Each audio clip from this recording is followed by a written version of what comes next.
AP రాజధాని అమరావతి నిర్మాణాన్ని అడ్డుకోవడమే YCP అధ్యక్షుడు జగన్ పనిగా పెట్టుకున్నారు. అమరావతిపై అక్కసు, అడ్డగోలు వ్యవహారాలు, అడ్డదిడ్డమైన మాటలతో గత ఎన్నికల్లో ఫ్యాన్ పార్టీని అధికారానికి దూరం చేసినా బుద్ధి తెచ్చుకోలేదు. అబద్ధాలు చెప్పడమే పనిగా పెట్టుకున్నారు. ఇటీవల జగన్ అమరావతిపై మాట్లాడిన మాటలే ఇందుకు నిదర్శనం. రాజధానిపై జగన్ అలవోకగా ఏమీ మాట్లాడలేదు. అర్థం పర్థం లేకుండా కామెంట్స్ చేశారని జనమంతా ప్రచారం చేస్తున్నారు. కానీ జగన్ మాటల వెనుక మర్మం వేరుగా ఉంది. అర్థం పరమార్థం ఉన్నాయి. దీని వెనుక పెద్ద కథే నడిచింది. ఆ కథకు బెంగళూరు ఎళహంక ప్యాలెస్లో రచన, దర్శకత్వం జరిగాయి. ఆ తర్వాతే జాతీయ మీడియాను తాడేపల్లి ప్యాలెస్కు పిలిపించి మాట్లాడారంటే అమరావతిపై జగన్కు ఎంత అక్కసుందో అర్థం చేసుకోవచ్చు.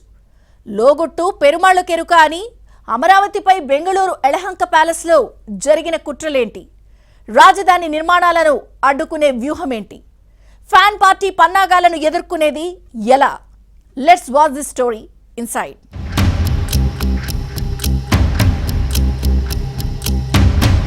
రాజధాని అమరావతిపై వైసీపీ నేతల కుట్రలు ఆగడం లేదు. విషం చిమ్మడం మానుకోవడం లేదు. ఎందాకైనా వెళ్లి నిర్మాణాలను నిలిపివేయాలన్నదే లక్ష్యంగా కనిపిస్తోంది. అమరావతిలో అద్భుత నిర్మాణాలు జరుగుతున్నాయి. ఇది జగన్కు నచ్చడం లేదు. కళ్ల ముందు కడుతున్న భవనాలను చూసి తట్టుకోలేక కుళ్ళు రాజకీయాలు చేస్తున్నారు.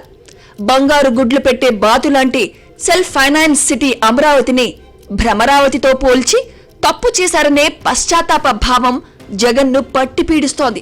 కమ్మరావతి అని కండకావరం ప్రదర్శించారన్న విమర్శలు ఉన్నాయి. కళ్ల ముందు కనిపిస్తున్న అమరావతి సౌధాలను చూసి జగన్ గుండె ఘోషిస్తోంది. లింక్ రోడ్లు, ట్రంక్ ఇన్ఫ్రాస్ట్రక్చర్, సింగపూర్ను తలదన్నేలా రూపుదిద్దుకుంటున్న అమరావతి ఓ అద్భుత నగరంగా ఆవిష్కృతం కాబోతోంది. వంకర బుద్ధి, టెంకర పనులు, చేష్టలతో నవనగరాలను నిర్మించే అవకాశాన్ని కోల్పోయిన జగన్ చరిత్రహీనుడిగా మిగలబోతుంటే చంద్రబాబు చరిత్రలో సువర్ణాధ్యాయం లిఖించబోతున్నారన్న ప్రచారం జరుగుతోంది. అద్భుత నగరాన్ని నిర్మించే అవకాశం కోల్పోయిన జగన్ దీన్ని తట్టుకోలేక ఇప్పుడు కుట్రలు పన్నుతున్నారు.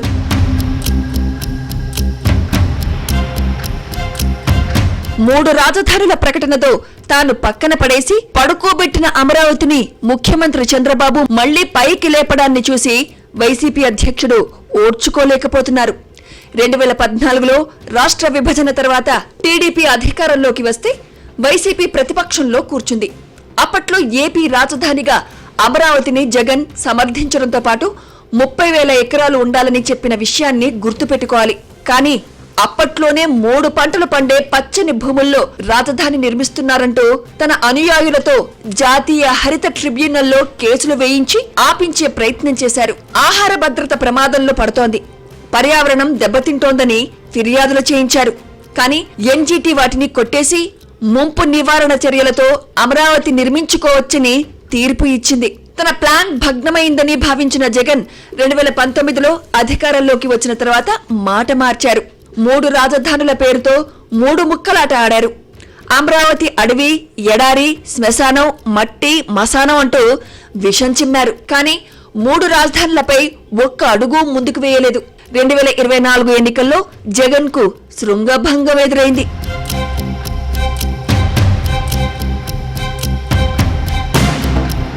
ఇక గత ఎన్నికల్లో అధికారంలోకి వచ్చిన కూటమి ప్రభుత్వం వైసీపీ 5 ఏళ్లు పడుకోబెట్టిన అమరావతిని నిలబెడుతోంది. చకచకా పనులు జరుగుతున్నాయి. ప్రపంచ బ్యాంక్, ఏషియన్ డెవలప్మెంట్ బ్యాంక్, హడ్కో, జర్మనీ సంస్థ, KfW బ్యాంకులు 40,000 కోట్ల రూపాయల లోన్ ఇచ్చాయి. ఇవి కాకుండా DFIW బ్యాంక్ 7,000 కోట్ల రూపాయల రుణం ఇచ్చింది. జాతీయ బ్యాంకుల కన్సార్టియం కూడా లోన్ మంజూరుకు ముందుకు వచ్చింది. మొత్తం 56,000 కోట్ల రూపాయల పనులకు CRDA టెండర్లు పిలిచింది. 17,000 మంది కార్మికులతో శరవేగంగా పనులు జరుగుతున్నాయి. ఈలోపు రాజధాని అమరావతికి చట్టబద్ధత కల్పించేందుకు ప్రయత్నాలు ప్రారంభమయ్యాయి. పునర్విభజన చట్టంలో చిన్న సవరణ చేస్తే సరిపోతుందని భారత అటార్నీ జనరల్ కేంద్రానికి సిఫార్సు చేశారు. దీంతో పార్లమెంట్ బడ్జెట్ సమావేశాల్లో ఏపీ పునర్విభజన చట్ట సవరణ బిల్లు ప్రవేశపెట్టే అవకాశం ఉంది. ఇది రాజధాని వ్యతిరేకులకు మింగుడు పడలేదు. ఇలాంటి శక్తులన్నీ ఏకమై బెంగళూరు యలహంక ప్యాలెస్ కు వెళ్లి తక్షణ కర్తవ్యంపై జగన్ చర్చలు జరిపారని రాజధాని రైతులు పసిగట్టారు. అమరావతిపై హైకోర్టు త్రిసభ్య ధర్మాసనం ఇచ్చిన తీర్పును అప్పటి వైసీపీ ప్రభుత్వం సుప్రీంకోర్టులో సవాల్ చేసింది. అప్పుడు స్టే కావాలని అడిగినా కోర్టు తిరస్కరించింది. ఇప్పుడు ఆ స్పెషల్ లీవ్ పిటిషన్ సుప్రీంకోర్టులో పెండింగ్ లో ఉంది. ఇప్పుడు ఈ కేసు ఎప్పుడు బెంచ్ పైకి వచ్చినా రాజధాని వ్యతిరేకులు అందులో ఇంప్లీడ్ కావాలని కొత్త ప్రయత్నాలు ప్రారంభించారు. కృష్ణానది పరివాహక ప్రాంతాల్లో రాజధాని కడుతున్నారని చెప్పడంతో పాటు ఇదే అంశంపై మరోసారి జాతీయ హరిత ట్రిబ్యునల్ తలుపు తట్టాలని కొత్త ప్రయత్నాలు మొదలుపెట్టారని రాజధాని రైతులకు సమాచారం అందింది.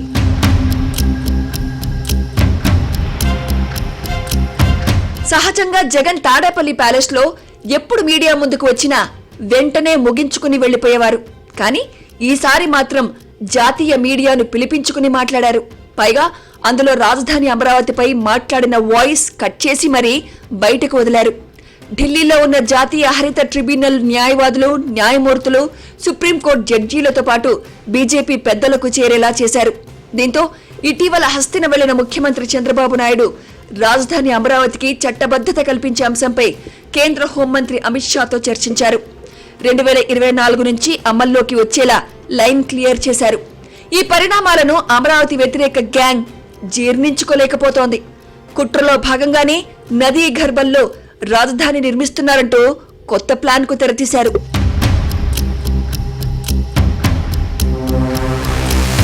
అమరావతి నిర్మాణాలు 29 గ్రామాల్లో జరుగుతున్నాయి. ప్రజలకు ఎలాంటి అభ్యంతరమూ లేదు. అంతేకాదు జగన్ ఇల్లు కూడా కృష్ణానదికి కేవలం కిలోమీటర్ దూరంలోనే తాడేపల్లిలో ఉంది. ఈ ప్యాలెస్ నదీ గర్భంలో ఉన్నట్లేనా అని రాజధాని రైతులు ప్రశ్నిస్తున్నారు. కృష్ణానదికి కరకట్ట నిర్మించిన తర్వాత చుట్టూ నీరు కూడా రాజధాని గ్రామాల్లోకి రాలేదు. కృష్ణానదికి 13 లక్షల క్యూసెక్కుల వరద వచ్చినా రాజధానికి ముంపు ఉండదు. జాతీయ హరిత ట్రిబ్యునల్ ఒక్కసారి ఈ వాదనను తోసిపుచ్చినా అమరావతి వ్యతిరేక గ్యాంగ్ మళ్లీ కొత్త కుట్రలకు తెరలేపడం విమర్శలకు తావిస్తోంది. ఈ కుట్రలను పసిగట్టిన రాజధాని రైతులు తాడో పేడో తేల్చుకునేందుకు సిద్ధమవుతున్నారు. వైసీపీ ప్రతిపక్షంలో ఉన్నప్పుడు వేసిన కేసులకు వెనకాడకుండా రోడెక్కిన అమరావతి రైతులు ఇక తగ్గేది లేదని తెగేసి చెబుతున్నారు. ఢిల్లీలో రాజధాని అమరావతికి చట్టబద్ధతను అడ్డుకునేందుకు ఈ గ్యాంగ్ ప్రయత్నాలు ప్రారంభించిందని రైతులు అనుమానిస్తున్నారు. ముఖ్యమంత్రి Chandrababu, deputy CM Pawan Kalyan BJP నేతలపై భారం వేశారు. వైసీపీ కుట్రలకు కూటమి నేతలే చెక్ పెట్టాలని కోరుతున్నారు. ఏం జరుగుతుందో చూడాలి మరి.